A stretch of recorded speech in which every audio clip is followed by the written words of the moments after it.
continuing the series that I started a few months ago called Behind the Faces of Milton. And I have a gentleman with me today. Some of you might recognize him, but I'm going to bet a lot of you don't know who this man is, and that's why this makes it a little more exciting. This is a gentleman, his name is Phil Matthews. Welcome, Phil. Welcome. Thank you very much. The talk of the town. Glad to be here. And Phil has a little specialty in town. He's the man behind the political blog, and it's called the Milton View Blog Spot. And I know some of you at home going, what is a blog? We're going to talk about that in a minute. But first of all, let's find out a little about the man behind the blog. And you're going to learn about blogs if you've never heard of them before. And some of you will give you the website if you want to visit his blog. But in the last election, people were talking about technology being used. I mentioned the Fagan camp using that. I supported Kathy. It was a close election. I met a lot of nice people from both sides of the issues, just holding signs. But part of the technology that's out there today is the internet. And this gentleman here, Phil, has used the internet. And so, Phil, before we get to that, tell us a little bit about yourself. And Sure. yeah, go ahead. Tell the folks about Phil Matthews. I'm a Maine boy. I was born in Maine, actually in a small community off the coast called Eastport. It's actually an island that was connected to the mainland by a causeway built in the 1930s. Tiny community, about 2,000 people. Great place to grow up, but not a very good place to stay and make a living because it's a pretty economically depressed area. But it's beautiful, and it was a great childhood. Boy, sounds like Milton. Beautiful, but you can't make a living here. Well, in the town. Yeah, that's true. Not a lot of jobs. Okay, so what brought you to Milton? Well, I came to Boston to go to school when I went to college. I had to choose between Bowdoin or BU, and I like to tell people that I went to BU because I wanted to be at an urban university and the resources of a major public university, but the real reason was they gave me more money, and I didn't have any money, so I came to BU. You weren't born with a silver spoon in your mouth? No, I was born with a fish in my mouth. That's what both my parents. So I came to Boston. I met my wife at BU. And after school, we got married, and we were living in Brookline and looking for a place to live once our first child was born. And Nancy had a friend that she grew up with in Newton who had moved to Milton a few years before, and she recommended we come and look at it. And we had looked at a number of communities, and we came and drove through. We fell in love with it. It was beautiful, close to Boston, everything that we wanted. And that was 24 years ago, and we've never regretted making that decision. How many children? Two. Two children. Man, oh man. So what do you do for work? I'm in the advertising business. Have been for a long time. At the moment, work at a firm in Quincy, and do advertising and marketing and research, a little bit of writing. My background is my educational background is in English literature, which helps with the writing, and plus I've been doing it for a long time as part of my work. So. Well, writing and politics, that it all comes back. You started a political blog in Milton, correct? I did. I was, my wife was appointed to the warrant committee in the mid-90s, and she served for 4 years on the warrant committee, and then I was appointed, and I served for 5 years. And it was a fascinating experience, and I urge anyone in the town who has the opportunity to volunteer and to serve on that committee, because you will learn more about the issues that the town faces than you can in any other way. After 5 years on the committee, you learn a lot of things about the issues that we face that you don't learn any other way. And I didn't feel that the local news media or the regional news media was really doing a very good job in covering some of those issues. They cover the news. That's primarily what they're meant to do. And they don't get involved in analysis, and they don't get involved in opinion. And I felt that a new voice was needed to raise issues that weren't necessarily discussed in depth, and to perhaps push the agenda a little bit in certain directions, because I have very strong opinions about things, and I don't have any problem in making them known. Did you hear, folks? The Milton View Blog Spotter is opinionated. I'm shocked. I certainly am. But you usually back it up with facts, though. Well, I try to. I mean, look, everyone has an opinion, and people can agree with what I write or not, but I do, in most cases, try to do some research on the subject. That's what I do in my business life. It's what I've done in academic life. So I do attempt to find out what the issues are, do some research, do comparisons with other communities, find out what's going on, and then I offer an opinion that people can accept or not, as they wish. But I think, the more sources we have for both news and information and opinion, the better. I think we had an example of that in the recent campaign where the local newspaper decided not to cover a very important issue for the town. The Ledger and the Globe reported that issue. I wrote about it on my blog. Lots of other people were talking about it. And without those alternative sources, you get a very narrow picture of what's going on and what people are thinking. So my feeling is the more people who want to write and speak and talk, the better. So people should start blogs. Okay, so if you want to, well, some people don't know what a blog is. What is a blog? Well, a blog is essentially a diary of some kind, and there can be done in many different ways. It utilizes the technology of the World Wide Web. There are 2 or 3 companies that offer turnkey databases and setup for creating a blog.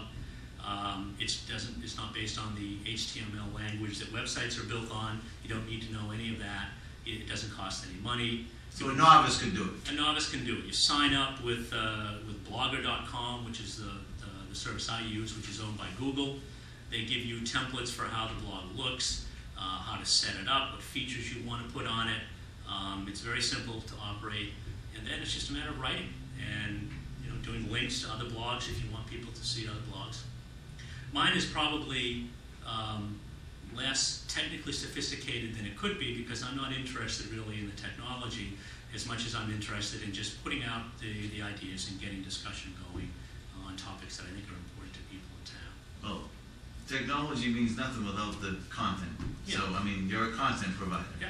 So, hey, so folks, you have more options. You don't have just the Times. You don't have to hear just Nate's opinion or the editors over there. Right.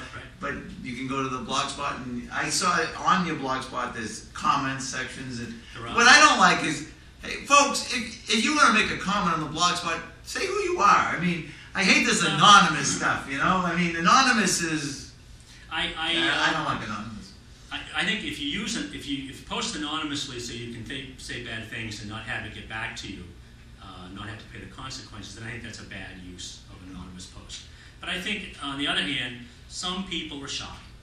And some people, I encourage people to post, even if it's anonymous, because I want to hear what they have to say. And it's not always crucial to be able to identify who the person is. If somebody says something that's very mean, if they post things that are just not tolerable, then I remove it.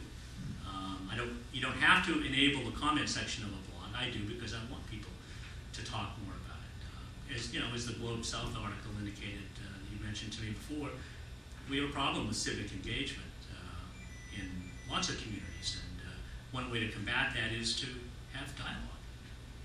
I didn't talk about it to the folks at home. We talked before the show, but folks, what we're referring to is in the Globe South. This is Thursday, May 3rd. They're talking about most communities are tuned out to politics. Well, that's not true in Milton. I want you to know that. This community is very tuned in, and it makes me proud to be part of this community, and it's such an important thing to be involved civically and know what's going on, or at least try to get engaged and participate and go out and vote. And but they're saying in some communities, Abington, three tries on 3 evenings to get the required 150 people for a quorum. Now, town meeting, you'll be seeing this show during town meeting and after town meeting, but there's no doubt in my mind there's going to be a quorum the first night of our town meeting, and which is great, So, but in the article they talked about a gentleman in Dedham who was trying to get involved, and he has his own political blog. So it made me think of Phil. And Phil, I think you've done a great service to the voters in town. And whether you agree with Phil or not, at least he does a lot of research. You can look at the data, and if you disagree with the data, you can post it, or you can start your own political blog. And I think, like you said, more sources of information is just going to be. It's healthy. It's just like an election. If there's no one running against a politician, then the issues don't get brought up, and you need that dialogue. Right. And there's no reason for that politician to be accountable to the voters because no one's running against him. And that's one of the points that the article makes. When you read that article and it tells you that the folks in Easton could only get a 4% turnout for the annual town election, that's a terrible thing. And one of the things that I learned on the warrant committee that is that the town meeting form of government is a tremendous way for citizens in a community like ours to govern themselves and to have involvement in it. But to do that, people have to be involved. they not only have to run for office and serve in town meeting, but they have to serve on the volunteer boards that are really the lifeblood of the community. We're not a city. We don't have the money to go out and hire lots of professionals to do these things. We call upon people who have the time and the expertise to offer it and to come out and work for the community. In the early days of the town meeting, back when the Puritans We're going way back. really started it, attendance at town meeting was required. And one of the first jobs of the town clerk was to record those who attended and record those who were absent, and people could be fined or otherwise penalized if they didn't attend the town meeting. Now, I don't suggest we go back to those days, but it would certainly be, I think, good if the kind of level of support we have for town civic involvement in Milton today continues, because otherwise there will be those who will opt for a mayor form of government the way Braintree is moving, and I don't think people in Milton would be happy with that form of government, frankly. So, Very interesting. yeah. Well, folks, there you have it. You learn a little bit about blogs. You get to meet Phil. And what's the web address of your blog again? Well, it's Milton View, one word, .blogspot.com. And of Now, course can it you has Google www. that too? Would that work on a You Google? can, but remember, if you go to your Google search page, there's a search page specifically for blogs as well. You I can didn't do a know web that. search, but if you click on the more on the Google search page, it'll come up with other categories of searches you can do. One of them is blogs. So, in fact, if you type my name and Milton, Massachusetts in it, it's likely to come up in the search, and you can find your way to the blog. And so, the last election, I looked on your webpage, and I think all your choices won. Is that right? Did all the ones that you suggested? I chose myself for precinct 10 town meeting member, and I didn't win. Yeah. But you know. The political blogger didn't win. Well, you know. But I was hey. busy working on other things and didn't really do much campaigning. And then I spent the week before the election in Prague, so that didn't help, I guess. But Well, you know what? But hey. You're giving information and you're helping the voters. I went this morning. They're talking about a development on the river, the Ponce River, and they're talking about a condominium down by the old paper mill. And so they invited all the town meeting members down there this morning, and there was probably less than 20 people. How many town meeting members are there? There were almost 300. 286. 286 town meeting members. We just had an election, so it's fresh on their mind, the role. We have town meetings starting in a few days, and there was like 20 people at the, we had a chance to do a walkthrough of the property and see what the developers would like to have approved at town meeting. And that's kind of sad. It is. Yeah, It's too bad that they you know, haven't scheduled it earlier and maybe given more than one opportunity for people to come. And maybe they have, but I got a letter, and this was, so.